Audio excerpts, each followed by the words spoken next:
What's going on, everybody? David here from Bluckers Videos and Toys, and today we are going to be taking a look at the 1998 Move Maniacs Texas Chainsaw Massacre Leatherface by MacFarlane Toys. And McFarlane has been doing this stuff for many years, way before NECA even came up on the scene, or before they started doing movie figures and such. And at the time, these were like staction figures. So like half statue and half action figures that has limited articulation. So I think when NECA, when they came aboard the scene and started doing figures from different movies and stuff, I think they were like kind of like action figures too as well, but with just a little bit more articulation. And then that's when they became what they are now. And so, and I think now, as at the time of this recording, MacFarlane Toys is now going back to the Move Maniacs series. So I know they've done a ton of these, and they've done a lot of properties for these. So, but nothing beats like the original stuff like this. So things like this is like super awesome to me. And I know that NECA did their version of their Leatherface from this particular movie. But nothing beats like what McFarlane did as far as the detail goes and everything that goes into it. So let's go ahead and open this stuff up, and we'll take the look at the card back, and then we'll take a look at the figure and everything that it comes with, and go from there. All right. A couple of things I do want to show before we actually get into the actual review.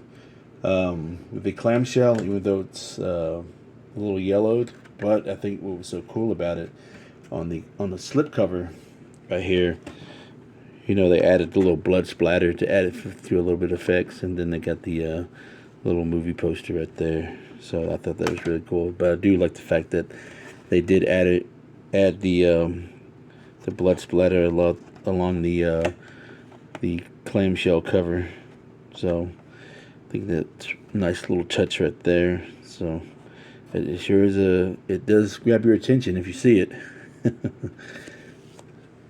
And then here's the actual clamshell with the figure in it.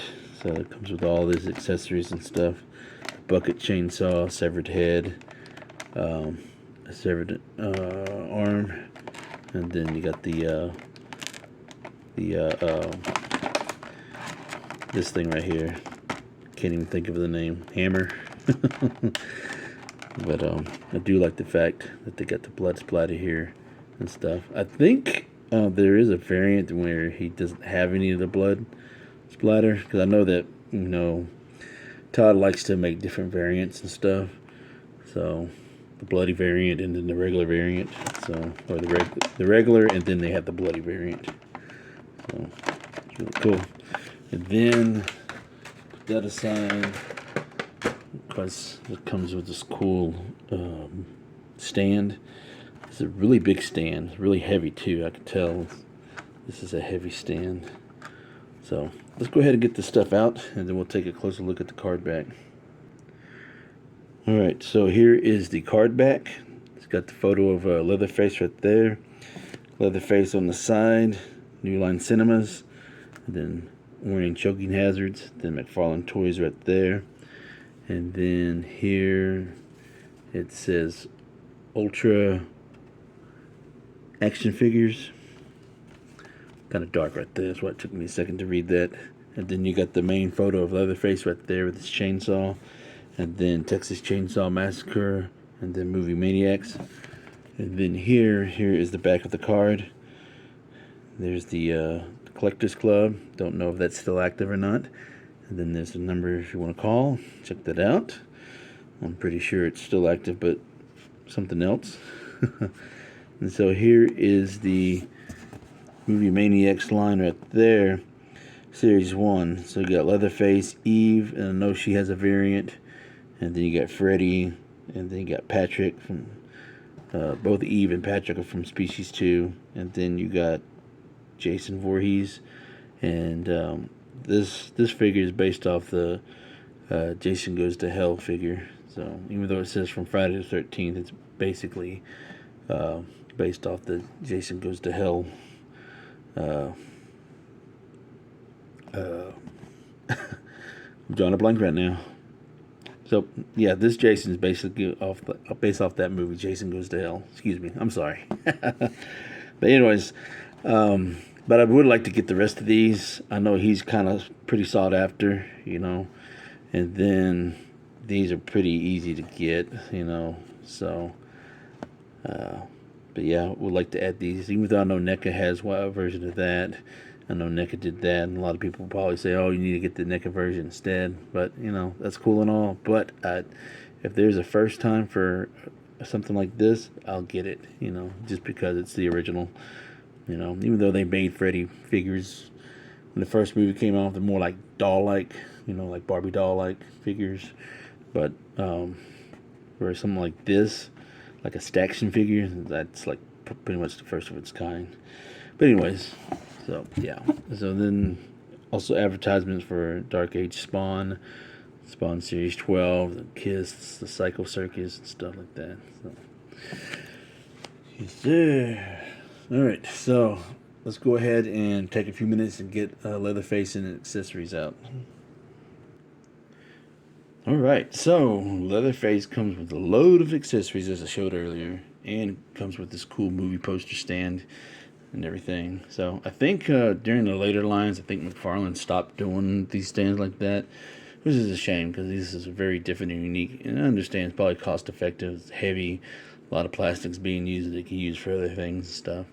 But I don't know the reason why he just continued doing stands like this. But I know the first few lines that came with that, and it was really cool. So, anyways, so let's go ahead and move Leatherface out the way. And we'll just move his accessories out of the way too. And let's just take a look at this first. So this stand is really cool. Let me go ahead and raise it up just a tad bit for right now. And let's go ahead and move that up. There we go. Alright, so like I said, this stand is really cool. It's got packed with a lot of details made out of this bone frame and everything. Movie Maniacs right there at the bottom. Got the original movie poster right there. So it's really cool. On the back, it's just a little tabbed in right there. So it's got these little holes where it tabs in the back. So that's really neat and everything. I've also seen that people they only sell stands right there without the movie posters. So I'm pretty sure you could create your own image for this stuff. But yeah, really neat, nice detailed, nice wash. You got the arm right there, or leg bones right there, whatever it looks like. Then you got the spine here, down there. You got the skulls right there, and another spine right there, and then you get the skulls here at the bottom. So, like I said, packed details, lots of skulls, and lots of dark wash colors to it. So makes it stand out. So that's very unique in it itself.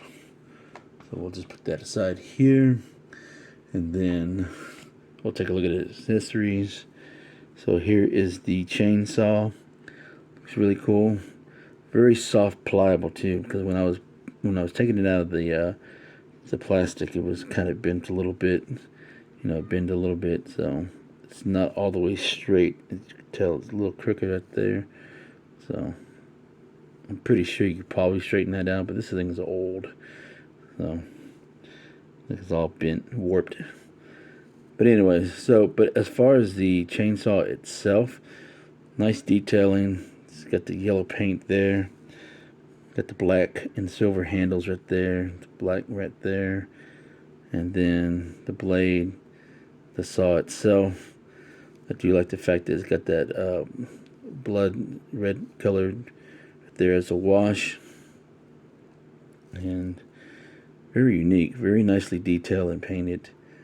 So if it was anybody else, this thing will probably just be solid black. Maybe you got some silver paint for the handles maybe, but I don't think you would get all of this detail right here that you would see here. So got the blood splattered a little bit alongside the handle, so that's really cool. That's a nice touch as well. Alright, so we'll just move that aside. Here we got the bucket. So we got a nice dented bloody bucket.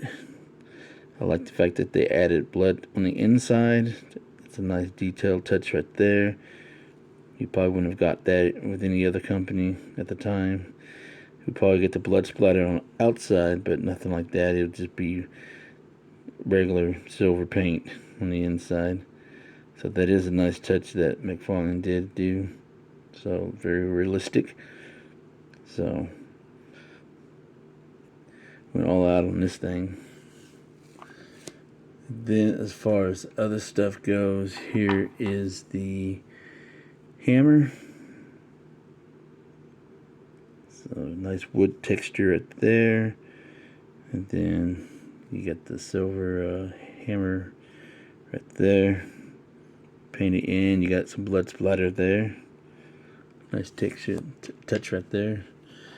And then here is the severed hand. So got the ring right there. Very nice skin tone texture there. Looks like it's a little decayed a little bit. And then you get the bone and blood texturing there. So very cool.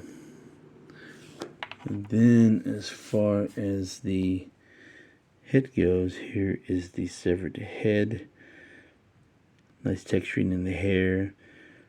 I do like the fact that they gave the texture, like the decaying of the head a little bit. The get the goatee, the glasses, get the cracked glass right there. That's a nice little detail touch right there. And the eyes right there, look like it's about to roll back. And then the head right there, the blood, the bone. I do like the fact that it went all out to kind of paint that up a little bit, add texturing to that too, add a little sense of realism. So it's good job right there. Look like you got a little bit of bruising here on the side of the face. So very nice job overall. Really do like that a lot. So if you wanted to, you could probably just put the head right there in the bucket. Probably wouldn't be able to see it, but then you could put the body parts there. Or you could probably just put the hand there and the head right there like that. So I think that's a nice little touch right there. So a nice little display piece right there. Alright, so let's go ahead and bring out Leatherface himself. I really do like this design. I do like the fact that they took the time to give him the amount of detail that they did, especially with the hair. So there, so it's a very nice touch. The face, the blood splatter along the face and along the mask. So, and then with the apron, get the blood splatter here, along with there. Got the wrinkling in the apron, and I like the fact that they were able to kind of give him that yellow wash right there. I think that's supposed to be there. So I don't think that's from the figure, is it? So this is my first time really handling a McFarlane figure from the Move Maniacs line. So I did like the fact that they gave the blood right here, put the blood right there, so extra wash right there along with the sleeves. Then on his arm, and then the pants, nicely detailed with the wrinkles, the pockets, and the shoes. So then as far as articulation goes, like I said, this is like a action figure. So this is the first time moving this joint, so I don't know how this is going to go. So cracking of the plastic there. Get some good movement here. And I don't know if the head, well, I guess it does a little bit. I don't know if it's supposed to be moving, but I'm not about to force it. And then you got a articulation in the waist right there. So that's very cool. So that's pretty much it. So in a sense, you get technically 3 POA. Don't know if the head moves. It's supposed to move, but I'm not about to try to force it because it's not really moving like that. But yeah, it's a great looking figure right there. You can tell this part right here, the apron is glued there. Oh yeah, okay, never mind. You got some movement elsewhere. So you got moving in to get a hinge right there. Not a hinge, but a ball joint right there at the elbow. So I don't know if, oh yeah, there you go. So you got to articulate it here at the forearm.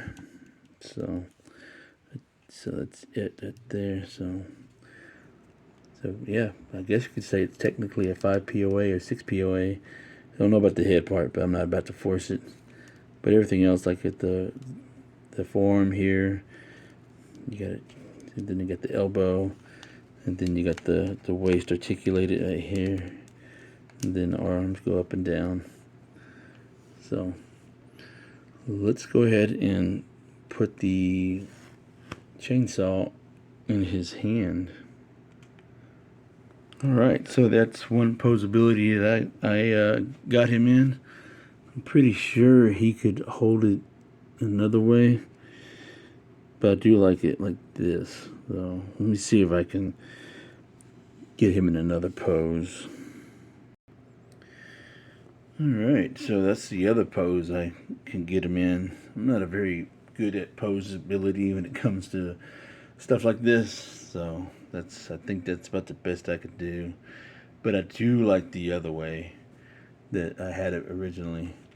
But that's it. So that is the review. Let me know what you think of this figure. Do y'all have this in your collection? Are you looking to add this to your collection? What do you think? What's your favorite accessory? And do you like the movie stand that it comes with? I do. I think it has a unique touch and everything. So let me know in the comments below. And don't forget, where's the wisdom? Buy what you love and not what you like. Because if you buy what you like, you always end up getting rid of it. And I will catch y'all later.